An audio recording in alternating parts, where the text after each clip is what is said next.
దయ్యం ఒకరోజు ఇంట్లో కూర్చొని తనలో తను మాట్లాడుకుంటూ ఉంటుంది. మా నాన్న ఈరోజు నాతో మాట్లాడాలి అన్నాడు. అసలు ఏ విషయం గురించి మాట్లాడన్నాలో ఏమో అని దయ్యం ఇలా అనుకుంటూ ఉండగా ఇంతలో దయ్యం వాళ్ళ నాన్న వచ్చి కూర్చుంటాడు. కూర్చొని ఇలా మాట్లాడతాడు. ఇన్ని రోజులు మనకున్న డీజేని నేనే చూసుకున్నాను. ఈ రోజు నుండి నువ్వే చూసుకోవాలి డీజే పనులు ఇంకా అన్నీ. ఎందుకంటే నేను ఇంకా చాలా అలసిపోయాను. నేను విశ్రాంతి తీసుకోవాల్సిన రోజులు వచ్చాయి అని దయ్యం వాళ్ళ నాన్న దయ్యంతో చెప్తాడు. దానికి దయ్యం ఇలా బదిలిస్తుంది, మీరు కళ్ళు మూసుకొని నాకు వదిలేయండి. నేను డీజేని ఎలా చూసుకుంటారో మీరే చూస్తారుగా. చాలా చాలా క్లయింట్స్ వస్తారు మన డీజేలకి అని చెప్తే దయ్యం వాళ్ళ నాన్న సంతోషించి అక్కడి నుంచి వెళ్ళిపోతాడు. దయ్యం కాసేపటికి కాల్ చేసుకొని తన ఫ్రెండ్ని రమ్మని చెప్తుంది. ఎందుకంటే తన ఫ్రెండ్ తను కలిసి వాళ్ళ డీజేని ఇంకా పెద్ద చేయాలి అనుకుంటుంటారు. ఇంతలో చిట్టి పక్షి అక్కడికి నడుచుకుంటూ వస్తుంది.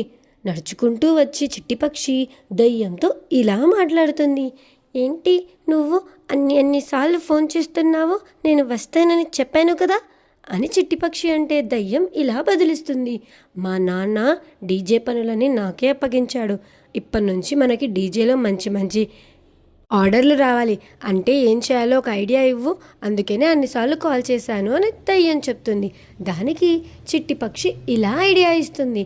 అవునా, అయితే మనం ఒక పని చేద్దాం. మీ నాన్న మనకు డీజే ఇచ్చాడు కదా, ఆ డీజే మనము ఊరి మధ్యలో పెట్టేసి మంచిగా ఒక ప్రోగ్రాం చేద్దాం. అప్పుడు జనాలందరూ మన డీజే ఎలా ఉంటుంది, మనం ఎలా ప్రోగ్రాం చేస్తామో తెలుసుకుంటారు. అప్పుడు మనకి చాలా ఆర్డర్లు వస్తాయి అని చిట్టి పక్షి ఐడియా ఇస్తుంది. ఆ ఐడియా దయ్యానికి కూడా నచ్చడంతో సరే అంటుంది. చిట్టి పక్షి తన స్నేహితురాలైన బుజ్జి పక్షిని కూడా తీసుకొస్తుంది.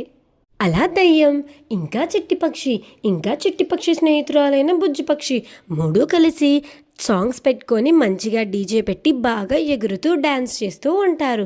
అప్పుడు అది చూసి ఊరంతా మంచి మంచి ఆర్డర్లు వాళ్ళకే రావాలని. కానీ ఎంతసేపు డీజే పెట్టినా ఎంతలా పాటలు పెట్టినా ఆ ఊర్లో ఒక్కరు కూడా అది చూడ్డానికి రారు. దానితో డ్యాన్స్ వేసి అలసిపోయి దయ్యం ఇలా మాట్లాడుతుంది చిట్టి పక్షితో. దిక్కుమాలిన సలహా ఇచ్చావు చూడు, ఒక్కరు కూడా రాలేదు. మనం డీజే పెడితే నువ్వేమన్నావు, డీజే పెడితే చాలామంది వస్తారు అని. దయ్యం అంటే చిట్టి పక్షి ఇలా బదిలిస్తుంది. నాకేం తెలుసు, ఇలా చేస్తే బాగా ఆర్డర్లు వస్తాయి అనుకున్నాను. ఈ ఐడియా నేను సెల్లో చూశాను. దానికి నన్ను తిడతావెందుకు, నీకు సాయం చేద్దామనుకుంటే అని చిట్టి పక్షి సమాధానం ఇస్తుంది. దానికి దయ్యం ఏం చేయాలో అర్థం కాక నీరసంగా చిట్టి పక్షి దయ్యం కలిసి ఇంటికి వెళ్ళి కూర్చొని ఆలోచిస్తూ ఉంటారు. కూర్చొని ఆలోచిస్తూ దయ్యం ఇలా మాట్లాడుతుంది. ఇంకా ఏదైనా మనం కొత్తగా ఐడియా వేయాలి, అప్పుడే మనకు ఆర్డర్లు వస్తాయి. ఇలా డ్యాన్సులు అవన్నీ వద్దు అని దయ్యం అంటే చిట్టి పక్షి ఈసారి నేను ఇంకా మంచి ఐడియా ఆలోచించి నీకు చెప్తానులే అని అంటుంది.